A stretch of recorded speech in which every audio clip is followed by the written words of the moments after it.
सभी को स्वागत है बिग जॉब प्लेटफॉर्म में। पहली बार आए हैं तो चैनल को सब्सक्राइब कीजिए, लाइक कीजिए, कमेंट कीजिए। आज जो पोस्ट वैकेंसी है वो इंडियन ऑयल लिमिटेड की तरफ से पोस्ट वैकेंसी है। ये जो जॉब लोकेशन रहेगा आपका, ये बहुत सारे स्टेट में आपको जॉब देने वाले हैं। जैसे कि आपको ये जो है जो पोस्ट है वो महारत्न पब्लिक सेक्टर अंडरटेकिंग है। इसमें जो पोस्ट वैकेंसी है बहुत सारे जगह में आपको जॉब मिलने वाला है, बहुत सारे स्टेट में मिल सकता है। तो ये जो है सेंट्रल गवर्नमेंट की तरफ से पोस्ट वैकेंसी, जैसे अरुणाचल प्रदेश, आसाम, तो इस जगह में जो है वहाँ पर भी आपको, इस जगह में भी आपको जॉब मिलने वाला है। जहाँ जहाँ जिस जिस एरिया में ये जो सेक्टर की काम हो रही है उसी उसी एरिया में आपको जॉब मिलने वाला है। अब हम आपको डिटेल्स में बताते जाएंगे। साथियों, ये जो डिपार्टमेंट है इसमें पोस्ट वैकेंसी है टोटल 421 पोस्ट वैकेंसी है, जो ऑल इंडिया सारे कैटेगरी स्टूडेंट के लिए। साथियों, अब इस डिपार्टमेंट में जो आपको सैलरी मिलने वाला है वो है मिलने वाला है 26,600 से शुरू करके 90,000 के अंदर आपका सैलरी रहेगा। कौन सी डिपार्टमेंट में रहेगा, इसमें हम थोड़ा और डिटेल्स में बताना चाहेंगे।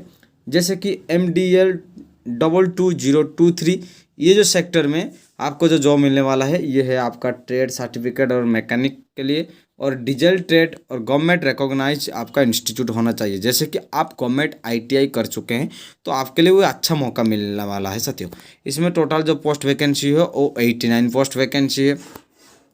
और FTR जो 22023 डिपार्टमेंट है, इसमें भी ट्रेड सर्टिफिकेट और फिटेड ट्रेड की आवश्यकता है। वो गवर्नमेंट रिकॉग्नाइज इंस्टीट्यूट होना बहुत ही आवश्यकता है। और साथ ही साथ जो पास के लिए आपको 10th पास करने वाले स्टूडेंट होना जरूरी है, ITI पास करने वाले स्टूडेंट होना जरूरी है। इसमें 188 पोस्ट वैकेंसी है। WLD जो है वो सेम नंबर में, सेम कोड में आपका जो है वो ट्रेड सर्टिफिकेट होना चाहिए, वेल्डर ट्रेड और गवर्नमेंट रिकॉग्नाइज इंस्टीट्यूट होना जरूरी है, और 10th पास करना बहुत ही ज़रूरी है। साथियों, और ये इनके लिए आपको 6 पोस्ट वैकेंसी है। IMC के लिए जो ट्रेडमार्क है वो आपका मैकेनिक ट्रेड के लिए है, वो भी 10th पास करना जरूरी है, उसमें 24 पोस्ट वैकेंसी है। AEL के लिए आपको जो है ट्रेड सर्टिफिकेट चाहिए, मैकेनिकल ट्रेड चाहिए, और 32 पोस्ट वैकेंसी होना बहुत ही आवश्यकता है, 10th पास होना बहुत ही आवश्यकता है। साथियों, AME के लिए आपको जो है ट्रेडमार्क सर्टिफिकेट है। इलेक्ट्रिकल जो मैकेनिक के लिए आपको पोस्ट वैकेंसी है, 13 पोस्ट वैकेंसी है, जहां पर आपको अप्लाई करने का मौका मिलेगा। AMA के लिए आपको ट्रेडमार्क मैकेनिक और मोटर, जो मैकेनिक मोटर व्हीकल के लिए आपको पोस्ट वैकेंसी, इसमें 10 पोस्ट वैकेंसी होना जरूरी है। ATS के लिए आपको जो है सुपरवाइजरी सर्वे और ट्रेड के लिए आपको पोस्ट वैकेंसी रखा गया है, उसमें 3 पोस्ट वैकेंसी है। साथियों, AITO जो है आपका जो IT and ESM and ICTSM और IT जो डिपार्टमेंट में है, वो आपको सर्टिफिकेट होना बहुत ही जरूरी, 10th पास करना बहुत ही जरूरी है। और उसमें आपका 7 पोस्ट वैकेंसी है। PLU जो है प्लम्बर ट्रेड के लिए आपको 6 पोस्ट वैकेंसी है। RAC के लिए रेफ्रिजरेशन एंड एयर कंडीशन के लिए टेक्नीशियन ट्रेड के लिए आपको कोर्स कर चुके हैं तो आपको 4 पोस्ट वैकेंसी है। ELL के लिए आपको एयरमैन एंड ट्रेड जो है आपको ये पोस्ट वैकेंसी है बहुत। और जो है दूसरा है जो इलेक्ट्रिकल वर्कमैन परमिट के लिए आपको पास करना बहुत जरूरी है, उसके लिए आपको जो है ITI पास करना है और डिप्लोमा कोर्स कर चुके हैं तो भी अप्लाई कर सकते हैं, उसके लिए 2 पोस्ट वैकेंसी है। ELC जो है आपके लिए वायरमैन के लिए आपको पोस्ट वैकेंसी है। साथियों, और साथ ही साथ इलेक्ट्रिकल वर्कमैन के लिए आपको 2 पोस्ट वैकेंसी। तो इसी तरह जो डिपार्टमेंट है सारे पोस्ट वैकेंसी, और कुछ डिपार्टमेंट है जो आपको मैं और जानना बताना चाहूँगा साथियों, लेकिन जो सैलरी वो सेम है, लेकिन थोड़ा और आगे जाते हैं जो सारी चीज़ और कुछ बताना चाहेंगे।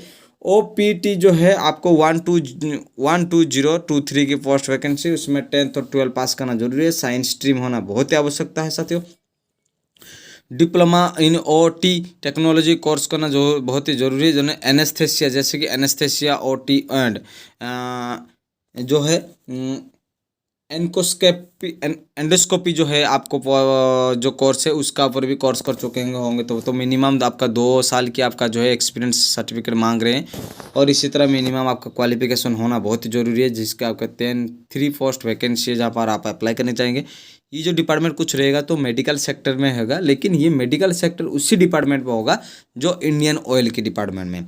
और जो EFA के पोस्ट के लिए आपको 10th और 12 साइंस होना बहुत ही ज़रूरी है। साथियों, इसमें फर्स्ट एड जो है मिनिमम आपकी जो है डिप्लोमा सर्टिफिकेट और इमरजेंसी सर्टिफिकेट जो है emergency and first aid of minimum 2 years की आपका ड्यूरेशन आपकी जो है कोर्स होना बहुत ही ज़रूरी है।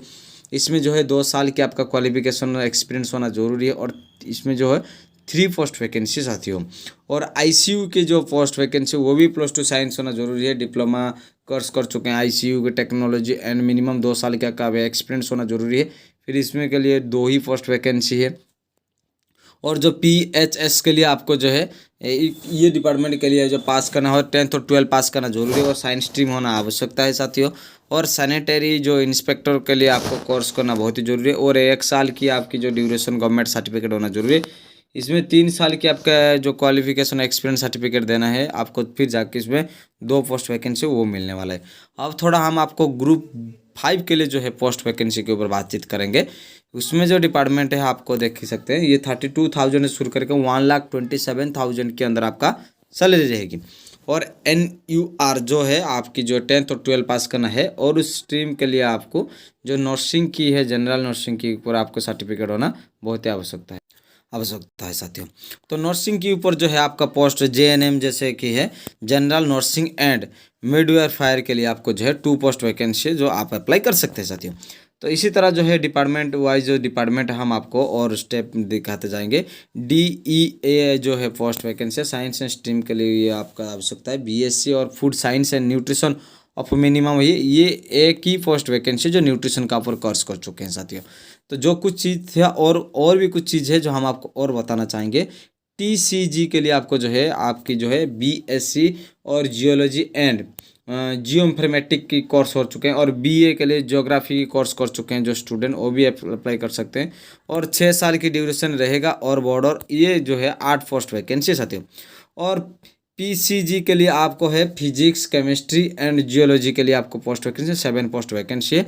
और BGE के लिए आपको जो है BSc and geology and major आपको 7 पोस्ट वैकेंसी है। और जो एप्लीकेशन कंप्यूटर एप्लीकेशन फॉर्म है उस आपका 6 मंथ की आपका ड्यूरेशन होना आवश्यकता है साथियों। जो चीज़ जानना जरूरी था वो चीज़ हम आपको बता चुके हैं। इसमें जो है देख सकते हैं साथियों, कुछ जनरल कास्ट के लिए, SC कास्ट के लिए, ST कास्ट के लिए, OBC के लिए और EWS कास्ट के लिए सारे स्टूडेंट को ध्यान देख के उन सारी के लिए पोस्ट वैकेंसी रखा गया है साथियों।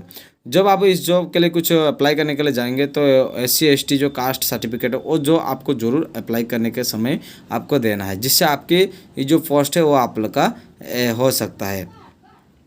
एबव वैकेंसी जो कुछ रखा गया है, जैसे above vacancy 1 blockage and vacancy 6 NOS and the short full vacancy OBC non criminal and non criminal 2 post आपके लिए उनके लिए वैकेंसी है सर। अभी जो है अब आपको ये हैंडीकैप के ऊपर कुछ बातचीत है जो आपको हैंडीकैप सर्टिफिकेट स्टूडेंट वाले हैं उनके लिए रखा गया है। और मिनिमम जो एज लिमिट कैसा रखा गया है देख सकते हैं साथियों। जो एज लिमिट है वो है आपका जनरल के लिए 30 साल रखा गया है, SC के लिए 35 साल, ST के लिए 35 साल, OBC जो के लिए आपको 33 साल की जो एज को रखा गया है, ध्यान दिया गया है साथियों। तो इसी एवरेज में रखा गया। और यहाँ पर जो है जो मैक्सिमम एज है 32, SC के लिए 32 और ST के लिए 37 और OBC के लिए 35 और 36। लेकिन जब जॉब अप्लाई करने के लिए जाएंगे तो 18 साल से ऊपर होंगे तो अप्लाई जरूर कर सकते हैं, लेकिन 10th पास करने वाले स्टूडेंट भी इसमें फॉर्म भर सकते हैं साथियों। ये कंसेशन एंड रिलैक्सेशन कैसे कि कुछ SC ST कास्ट सर्टिफिकेट के स्टूडेंट के लिए जो है कुछ एप्लीकेशन फीस और relaxation as the provided respective categories as given the relevant and close is the here in above. और SC ST and benchmark disability accepted the payment for online application fee application fee जो है आपको online कोई पैसा देना नहीं पड़ेगा। जो कास्ट वाले सर्टिफिकेट स्टूडेंट हैं उनको कोई पैसा देने का जरूरत नहीं, वो फ्री में फॉर्म भर सकते हैं और अप्लाई भी कर सकते हैं साथियों। अब सिलेक्शन मेथोडोलॉजी क्या है? सिलेक्शन मेथोडोलॉजी जो रहेगा आपका प्रोसेस रहेगा वो रहेगा कंप्यूटर बेस्ड टेस्ट में रहेगा, आपका एडवर्टाइजमेंट और नोटिफिकेशन रहेगी। और सिलेक्शन प्रोसेस सेल भी is the consider computer based test आपका रहेगा। और इसमें जो 50% मार्क आपको जो 40% मार्क SC ST कैटेगरी के लिए और जो जनरल कैटेगरी स्टूडेंट के लिए 50% मार्क पास करना बहुत ही आवश्यकता है साथियों। इसी तरह जो है आपको रखा गया है। और साथियों और क्या है ना, इंग्लिश जो आपका एग्जाम रहेगा उसमें English language, general knowledge, awareness, competitive aptitude और इंडियन ऑयल लिमिटेड के ऊपर कुछ 20 मार्क आने वाला है। Reasoning, arithmetic, numerical and mental ability के लिए आपको 20% मार्क रखा गया है। डोमेन रिलीवेंट टेक्नोलॉजी नॉलेज के लिए आपको ये 60% मार्क रखा गया है। टोटल 100 मार्क की आपका एग्ज़ाम होने वाला है, जो MCQ के हिसाब से, सीट के हिसाब से आपको उसी तरह एग्ज़ाम देना पड़ेगा साथियों। जब आप फॉर्म को भरने के लिए जाएंगे तो सारे सर्टिफिकेट को देना है, आपका आधार कार्ड देना है, आपकी कास्ट सर्टिफिकेट देना है, फ़ोटो देना है, और एप्लीकेशन फ़ी के लिए कुछ चीज़ जो है आपको देना है साथियों। तो कुछ चीज़ जो ऐसा था हम आपको सारे कोर्स के ऊपर बता चुके हैं, जो 10th 12th और डिप्लोमा स्टूडेंट सारे वो अप्लाई करने के लिए भर सकते हैं। तो आप जब आप सिलेक्शन होने के लिए जाएंगे तो आपका है डॉक्यूमेंट वेरिफिकेशन भी होगा, आपका मेडिकल टेस्ट भी होगा, फिर अपॉइंटमेंट जो प्रोविजनली सिलेक्शन कैंडिडेट उनका भी लिस्ट निकलेगा। तो ये सारे चीज़ जो है आपको जनरल इंस्ट्रक्शन जो है आप सारी चीज़ें आपको मिलने वाला है। तो साथियों, पहली बार इस चैनल में जो साथी आए हैं, मैं आपको बताना चाहूँगा, ये जो वेबसाइट इसका जो अप्लाई करने का मैं डिस्क्रिप्शन में दे दूँगा, आप वहाँ से कलेक्शन कर सकते हैं, जिससे कोई दिक्कत नहीं होगा आपको फॉर्म अप्लाई करने के लिए। मुझे उम्मीद है कि आपको कुछ चीज़ और जानना था, और मैं बताना चाहूँगा ये जो लास्ट फॉर्म अप्लाई करने का जो लास्ट डेट है वो कब है कि 30 दिसंबर से शुरू हो रहा है और 30 जनवरी इसका लास्ट डेट रहेगा। तो कोई भी स्टूडेंट इंटरेस्ट है तो अप्लाई करने के लिए तो ज़रूर अप्लाई कर सकते हैं साथियों। इसके लिए जो आपको प्रोसेस रहेगा वो ऑनलाइन फॉर्म आपको भरना है, जो ऑनलाइन फॉर्म भर के आपको अप्लाई करना है। और जो आपको पहले से मैं बताना चाहूँगा, जो एप्लीकेशन फ़ी है general category caste student OBC और जनरल कैटेगरी के लिए 200 रुपया लगेगा, लेकिन अदर कास्ट स्टूडेंट के लिए कोई पैसा नहीं लगेगा, और एक्स सर्विसमैन के लिए भी कोई पैसा नहीं लगेगा, उनके लिए सभी के लिए फ्री है। और हम आपको डेट सारे चीज़ बता चुके हैं साथियों। और जो भी स्टूडेंट इंटरेस्ट है कुछ जो और जानने के लिए, तो आप मुझे कमेंट कर सकते हैं, मैं आपका कमेंट का सारे कमेंट का रिप्लाई करता हूँ। दूसरी चीज़, मैं डिस्क्रिप्शन में उसका PDF दे दूंगा, आप वहाँ से भी डाउनलोड कर सकते हैं और फॉर्म अप्लाई कर सकते हैं साथियों। तो पहली बार इस चैनल में आए हैं तो चैनल को सब्सक्राइब कीजिए, लाइक कीजिए, कमेंट कीजिए, क्योंकि आपकी छोटी सपोर्ट मुझे बहुत मोटिवेशन देती है साथियों। जय हिंद दोस्तों आप सभी को।